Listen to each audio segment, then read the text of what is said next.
Welcome back to the Global Business Report on Arise News. We're still following the aftermath of the damage to property with respect to the violence following the NSAR's protests, or rather the shooting at the hands of military officials that advanced to the Lekki toll, where the protesters were peacefully protesting. And we've been looking at drone footage of damage to private property.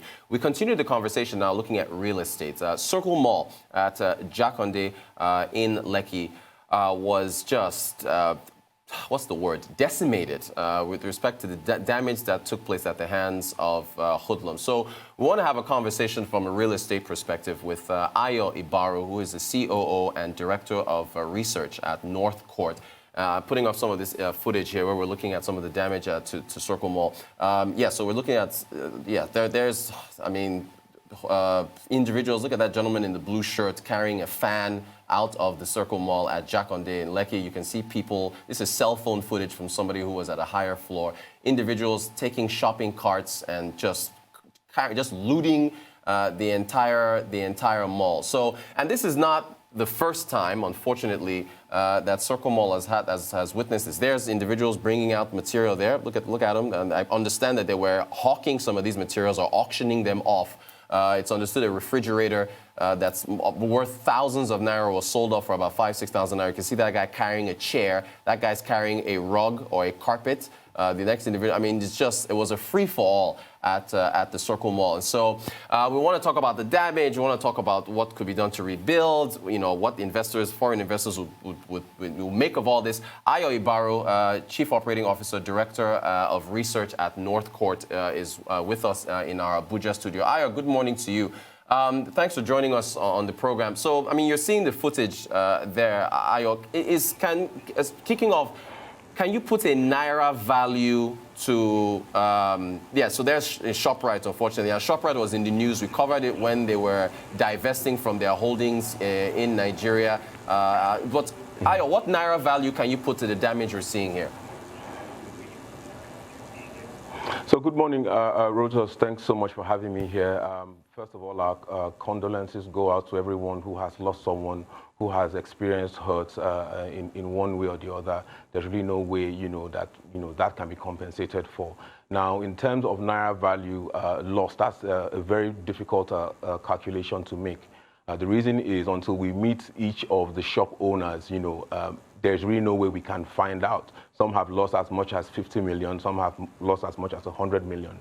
And then there's also the case of the credibility that they have lost even with their foreign investors. I know you're going to get into that question, but I'm thinking, we can just get into that now. We have 3 phases of this situation. We have the short term in which you will have major disruptions, similar to what we saw at the xenophobic attacks, compounded by the COVID nightmare we've had to endure for the last 6 to 8 months. And then in the midterm, we will see some reconstruction, we will see some rebuilding. But then in the long term, we will now want to see major structural, social, and economic reforms. And serious questions have to be answered, and they have to be answered quickly. Yes, we can talk about money lost. Yes, we can talk about real estate that has been destroyed. It's my industry, that's what I will do. But then we need to answer the valid question, which is this: what is the value of the Nigerian life?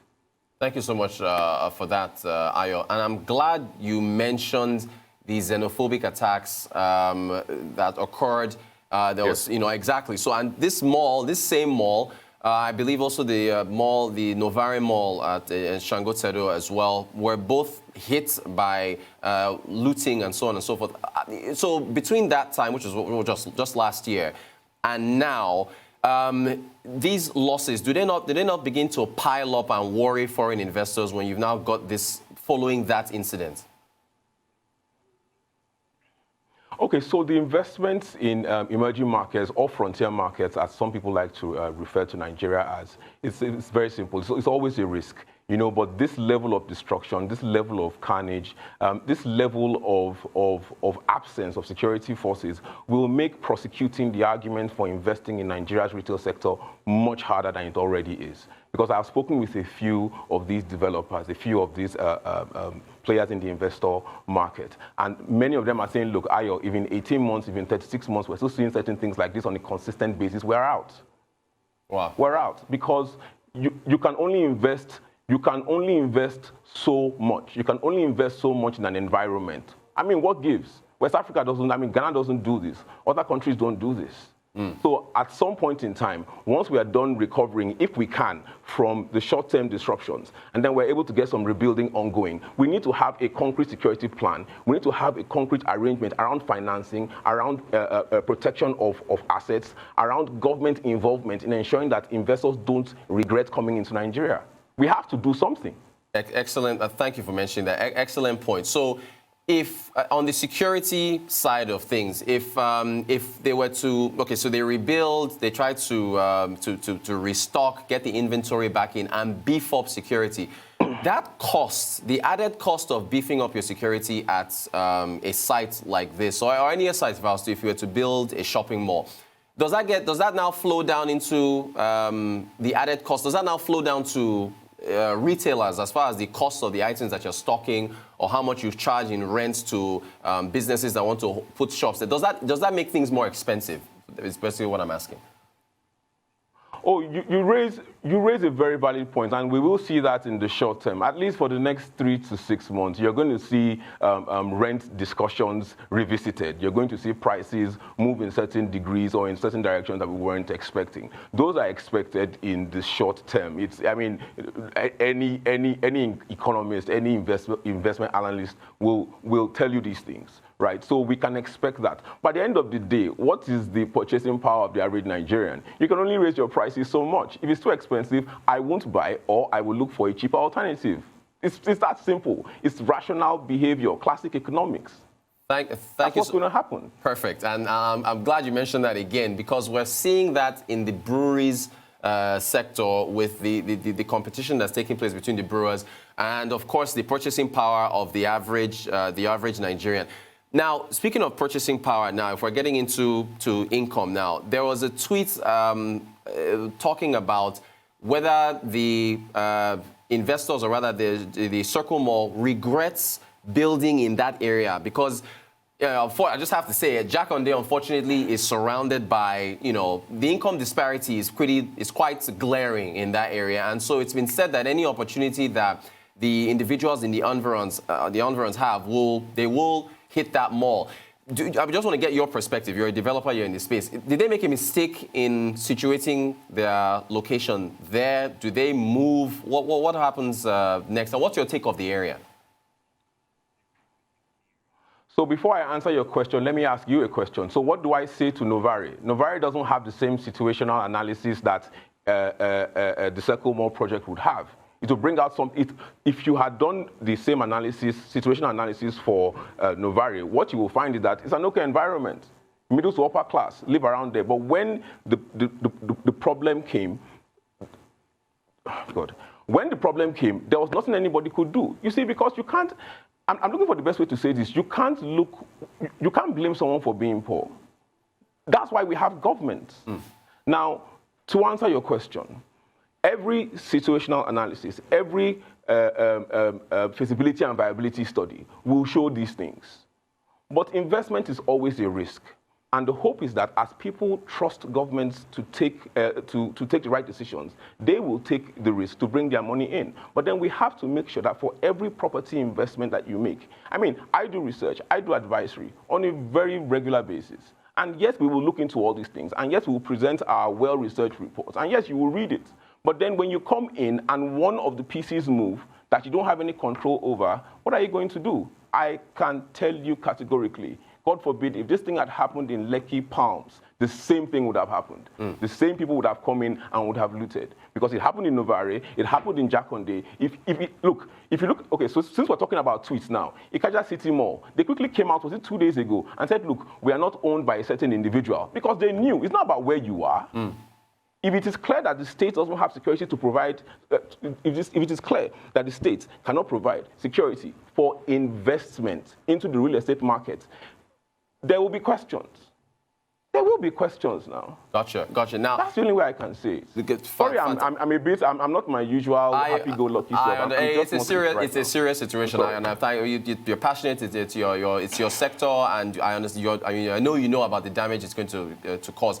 We're focusing on the Circle Mall. But I also have to add that, the mall at Surulere was also looted. Spa, which is owned by the Dutch, they put out a tweet because they said they were looted. So this is, it's widespread, Ayo. So, I mean, at some point, is there more focus on the socioeconomic issues in trying to, because Governor of Lagos State had exclusive interview with our morning show crew earlier this morning, about 9 a.m. Yes. He was asked about... I watched it. Thank you. You watched it. So he was asked about providing more jobs for the youth. So many of these retail outlets were hit. So, does that now become the primary focus?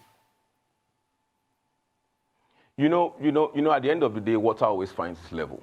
You see, we have always made that case for infrastructure, for social welfare, for healthcare, for education. We've always made that case. And if we don't put the energy, if we don't put our backs into these kind of things, we will always have... Look, you're even talking about malls. GTB, all these banks, they were looted. Well, they were destroyed. They were defaced. So that's why, with what I started with, we have to deal with the short-term consequences and disruptions quickly, which I think the government is trying to do. How well they're doing that is the subject of conversation for another day. And then in the midterm, we start to do reconstruction, and then developers have to be given serious assurances.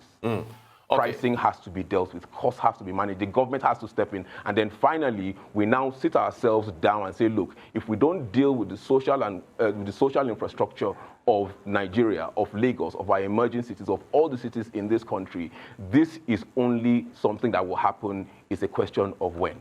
All right, so we're going to take a break in a moment here, Ayo. But when we come back, I want to ask you about insurance. I also want to ask you about whether or not these costs are going to price out individuals, and then whether or not retail is for the average Nigerian or it's for the upper income levels. I really do want us to get into that. So we're speaking, of course, with Ayo Ibaru. He's the Chief Operating Officer and also the Director of Research at Northcourt, a real estate firm. He's also into development, very well learned in this sector. We're talking about the damage that has been wreaked upon the Circle Mall, also in Surulere, also Spa, widespread damage. We've been following the aftermath of the hits to business, looked at drone footage and the damage to banks, what it's all going to cost, insurance, and then the added cost of beefed up security and what the government can do to alleviate the situation. We're still following all this. It is the Global Business Report on Arise News. Do stay tuned. We're going to take a break. We'll be right back and continue the conversation.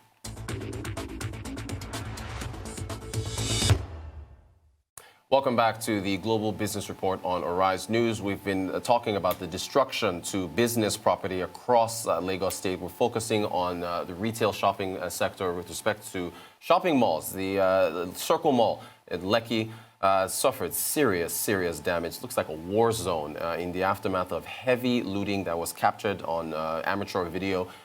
Cell phone video showing a number of people carting away goods that are supposed to be sold. And so we've been speaking with Ayo Ibaru, Chief Operating Officer and Director of Research at Northcourt, talking about the aftermath, what it's going to mean to try to rebuild, and so on and so forth. Ayo is still with us in our Abuja studios. Ayo, thank you for sticking around with us. I want to get to the topic of insurance, Ayo. So I'm making an assumption here that these businesses are insured. If you can confirm that. Also, are we going to see possibly a rise in insurance premiums for them in the aftermath of getting this damage accounted for? Okay, so while we're on the break, I got some feedback from my research team at the office, and we don't have a full figure yet, but insurance will be in billions. There's really no. Let's not talk too much about that. It's just going to be in billions. Yes. Wow. Okay, and so definitely, the cost is going to be heavy now. So going forward then, so that means then if Nigeria is considered, or if this raises the risk level for the country, since this is the commercial capital, does that then theoretically mean that you might see a rise in the cost of insurance if somebody was to build a mall in another area? Okay, so I think that's even the second question. I think the first question is, would they even want to build in the first place? I think the conversations around locating outside Lagos, I think will become more reasonable, because in the old days, if you said you wanted to locate something outside Lagos, people would say, why are you doing that? But right now, that argument, I think, in my view, would be easier to prosecute. So before anyone even thinks about cost of security, cost of insurance, or whatnot, getting past the first question, should we build in Lagos, will be a longer conversation than it used to be in times past. And, okay, so based on that, Ayo, do other states outside Lagos, as far as competition for these investment dollars coming in for the retail sector, do other states start to look more attractive? Because, I mean, the NSARS protest is not just here. They're also in, river states, in other states, in the Middle Belt and so on. Do other states start to look attractive, or is Lagos still the premier choice for those investment dollars coming in for the retail sector? So I think Lagos State will look less attractive as it used to be. Less attractive than it used to be. As to the other states outside Lagos, they would have to make a case for themselves, and each investment will be seen, as always, on a case-by-case basis. I think the Lagos State government can still put things in place to ensure investors, developers, that this won't happen again, and again, to try and bring out some good out of all this darkness.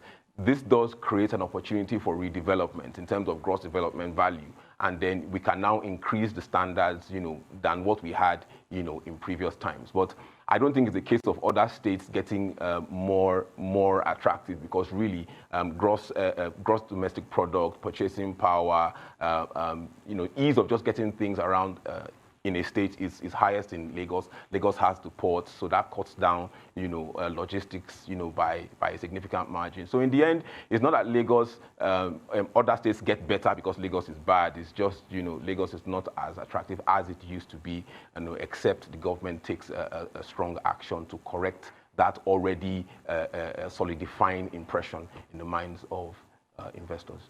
Ayo Ibaru, COO, Director of Research at Northcourt, thank you so much for your time in coming to talk to us about the aftermath of what's happened at the Circle Mall and other malls across Lagos State.